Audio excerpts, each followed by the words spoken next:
বাংলাদেশে এই প্রথম নিয়ে আসলাম একসঙ্গে 6টি চুলা। আগেকার মানুষেরা এই ধরনের চুলা তৈরি করত। চুলাটি তৈরি করার জন্য প্রথমে মাটিতে একটি লাব এঁকে নিতে হবে, তারপরে এই দাগের উপরে মাটি দিয়ে দেব।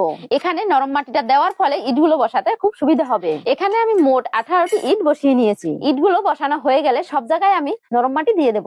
এরপরে হাত দিয়ে মাটিটাকে সমান করে দিতে হবে। এবার আমি এই লাবের ভিতরে ফাঁকা ফাঁকা করে 6টি ইট বসিয়ে দেব। সেই ইটের উপরে কয়েকটি কাঠি সাজিয়ে দিতে হবে, যাতে করে এর উপরে মাটি দিলে মাটিটা পড়ে না যায়। এর উপর থেকে আমি সব জায়গায় মাটি দিয়ে দেব। তারপরে হাত দিয়ে মাটিটাকে একটু সমান করে দিতে হবে। যারা ফেসবুকে প্রতিনিয়ত লাইক কমেন্ট করেন সাহিত্যের কথা বিথি বিএম, আর ইউটিউব থেকে সুব্রত ব্লগ বুদ্ধ মন্ডল, তোমাদেরকে অসংখ্য ধন্যবাদ। রঙের কোটো বসিয়ে এর পাশ থেকে মাটি দিয়ে সমান করে দিতে হবে। এরপরে সম্পূর্ণ চুলাটি লিপে নিতে হবে। এবার চুলাটি ডিজাইন করার জন্য এখানে আমি কতগুলো রশি নিয়েছি। এবার রশিটিকে চুলাটির সাথে পেঁচিয়ে আটকে দেব। ভিডিওটি আপনি কোথা থেকে দেখছেন অবশ্যই কমেন্ট করে জানাবেন। সুতাটা পেঁচানো হয়ে গেলে মুখের কাছে মাটি দিয়ে আটকে দিন।